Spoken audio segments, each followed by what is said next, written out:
আগষ্টৰ 1 তাৰিখে পাব ফৰ্ম একো নালাগে আগষ্টৰ 1 তাৰিখৰ পৰা যোনে আগত অৰুণোদয় পাই আছিলে আগষ্টৰ 1 তাৰিখৰ পৰা তেওঁলোকে পাই থাকিব কিন্তু মাজে মাজে আমি ক্লিনিং কৰি থাকোঁ কোনোবা মৰা মানুহ হ'ল বাদ গ'ল কোনোবা চৰকাৰী চাকৰি পালে বাদ গ'ল সেইখিনি কিন্তু তাক বাদে আৰু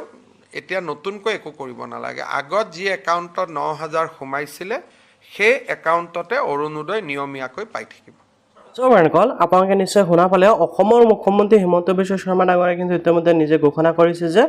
অহা 1 আগষ্টৰ পৰা যিসকল হিতাধিকাৰী অৰ্থাৎ যিসকল অৰুণোদয় হিতাধিকাৰী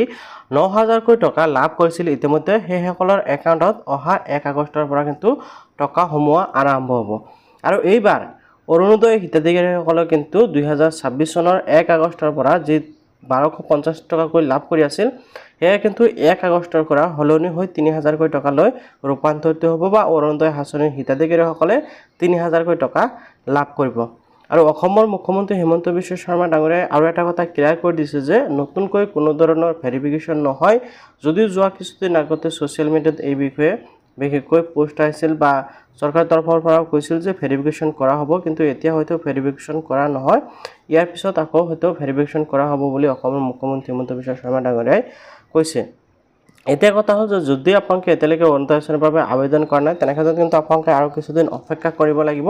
তাৰপিছত আকৌ নতুনকৈ অৰুণোদয় 4.0 বাবে আবেদন প্ৰক্ৰিয়া আৰম্ভ হ'ব তেতিয়া কিন্তু আকৌ নতুনকৈ 15 লাখ মানুহৰ নাম অন্তৰ্ভুক্ত হ'ব বুলি অসমৰ মুখ্যমন্ত্ৰী হিমন্ত বিশ্ব শৰ্মা ডাঙৰীয়াই ঘোষণা কৰিছিল জয়নক মই জাষ্ট আপোনালোকক সৰু আপডেটটো দি দিলোঁ আশা কৰোঁ আপোনালোকে নিশ্চয় আপডেটটো জানিব ভাল পালে তো মূল কথাটো হ'ল যে আপোনালোকে জুন মাহত টকা পোৱা নাই জুলাই মাহতো লাভ নকৰে কিন্তু আপোনালোকে আগষ্ট মাহৰ পৰা আকৌ অৰুণোদয় আঁচনিৰ লগতে অন্যান্য আঁচনিত ধন পোৱাও কিন্তু আৰম্ভ কৰিব তো এনেকুৱা আপডেটসমূহ পাই থাকিবলৈ চেনেলটো ছাবস্ক্ৰাইব কৰিবলৈ পাহৰি নাযাব